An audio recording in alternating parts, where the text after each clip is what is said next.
अस्सलाम वालेकुम जी। मैं आज एक नए वीडियो के साथ आपके सामने हाज़िर हुआ हूँ। आज का जो टॉपिक है वो है इंग्लिश कंपोजिशन स्ट्रेटजी। जैसे कि मैंने बहुत से एस्पायरेंट्स में एक चीज़ नोटिस की है कि वो इंग्लिश कंपोजिशन को बहुत लाइट लेते हैं। बहुत ज़्यादा उनका फोकस ऑप्शनल सब्जेक्ट्स पे होता है। उन ऑप्शनल सब्जेक्ट्स की वजह से वो इंग्लिश को वो प्रॉपर जो इम्पोर्टेंस है वो नहीं दे पाते। और रिज़ल्ट क्या होता है कि सीएसएस में हर साल जब रिज़ल्ट आता है तो सिर्फ 2% लोग जो है ना वो इंग्लिश में पास होते हैं। क्या गलत होता है? एस्पायरेंट्स क्या गलत करते हैं स्ट्रेटजीज़ में, जो है ना क्या लूप होल्स वो छोड़ जाते हैं, तो उसके बारे में डिस्कस करते हैं। देखिए जी, इंग्लिश कंपोजिशन जो है आपका, ऐसे पे तो हम एक वीडियो बनाएंगे, मगर इंग्लिश कंपोजिशन जो है वो आपका वो एक डे टू डे ले जाने वाला एक आइटम है। आप उसको 1-2 महीने तक बाउंड नहीं कर सकते। आई रिपीट, आप बाउंड नहीं कर सकते। इंग्लिश कंपोजिशन आपका रेगुलर एक आइटम है, उसको आपने रेगुलर लेके जाना है। फॉर इंस्टेंस, आपने रेगुलरली वोकेबलरी अपनी डेवलप करनी है।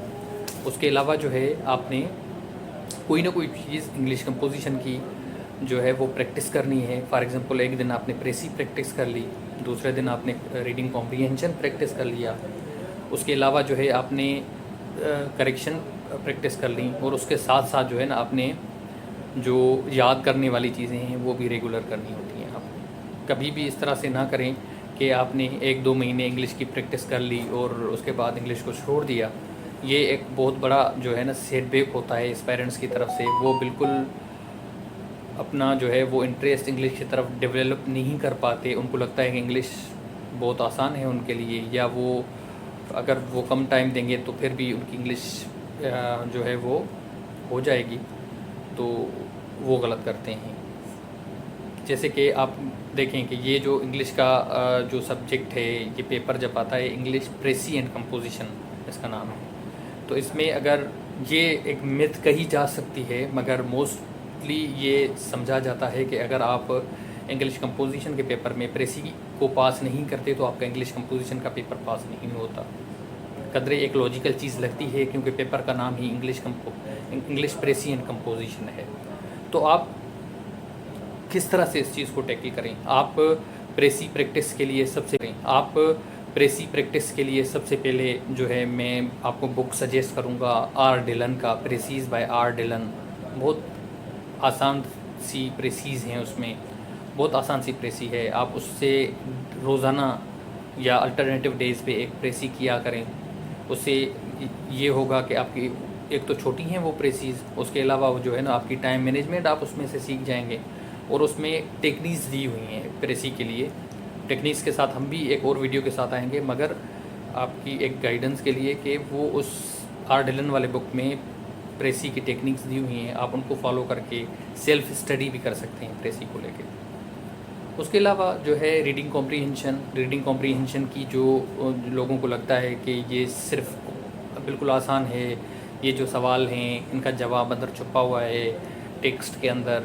हम तो मानते हैं इसी चीज़ को कि ये ठीक है, ये टेक्स्ट के अंदर ये जवाब इसमें लिखा हुआ है, मगर एक चीज़ है कि रीडिंग कॉम्प्रीहेंशन की भी एक डिमांड होती है। वो डिमांड क्या होती है? उस डिमांड में आपको बाज़ औक़ात वो सवाल इन्फरिंग वाले दे देते हैं, या आपसे कोई टर्मिनोलॉजी पूछ ली उन्होंने, तो उस टर्मिनोलॉजी को करने का क्या तरीका है।